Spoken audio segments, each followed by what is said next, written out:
Okay, it's Dr. Rob again. We're going to create a balloon sword. There's a couple of swords. I'm going to show you the easiest one first. So you pick out the color sword that you want. We're going to inflate this close, nearly to the end of this balloon. We've got to stand back because the balloon's quite long. I'll show you the tip of that. Again, we're going to wrap that knot around the thumb. I'm going to push it in and then complete the knot. This is the other end. It barely has any leftover balloon to expand into because we have very few twists in this balloon, so that will be good. I call this a fencing sword because it is to be straight, much like a sword a fencer would use. So what we do is we bend this into an S shape.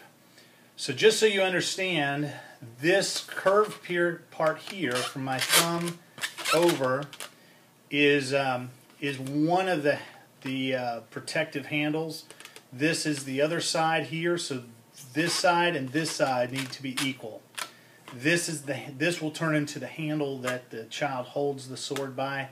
But once you have that S, take your hand and just twist the S and straighten out the pieces. And now you've got a handle.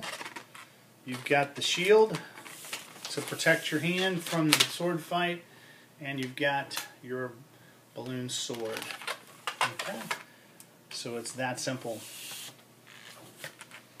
Next, I'm going to show you how to make a fancier pirate sword. So again, we're going to inflate this balloon nearly to the end.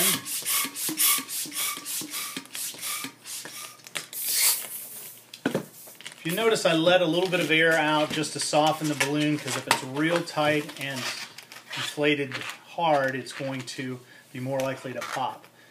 But most of the time, the Qualatex balloons, you'll only have one or two to pop out of a bag of 100. Whereas some of the lower quality balloons, you'll have one popping about every third or fourth balloon that you inflate, which is frustrating. So this balloon, we're going to make a pirate sword. The pirate sword has a number of what I call jewels underneath the handle. So we're going to start out. We're going to make a single jewel, or just a small ball like that. And we're going to loop this around like so. Now this loop should be large enough. You're going to be inserting the balloon through here. So this space you need to visualize that and figure the balloon is going to be coming through this space here.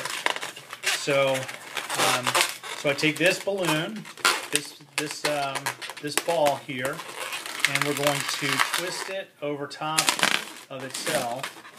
And then what we have left is one little bubble and a larger loop here for the sword to insert into soon.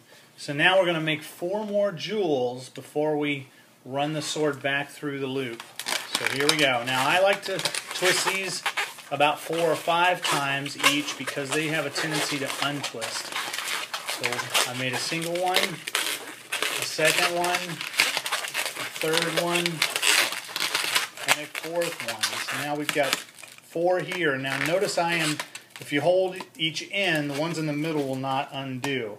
But if I were to let go of either end, it would untwist. So now I'm going to hold all 4 of those, and I'm going to loop this back around and insert that balloon through the loop. Once you begin to insert it, these things will stay stable. They will not untwist. So now it looks kind of upside down, so I'm just going to twist this sword like so. And now we have the sword handle. This is to protect the knuckles. This is jewels to protect the knuckles here. But as you can see, this looks more like a pirate sword with a curved blade and jewels to decorate the sword itself. So we're ready for a sword fight today.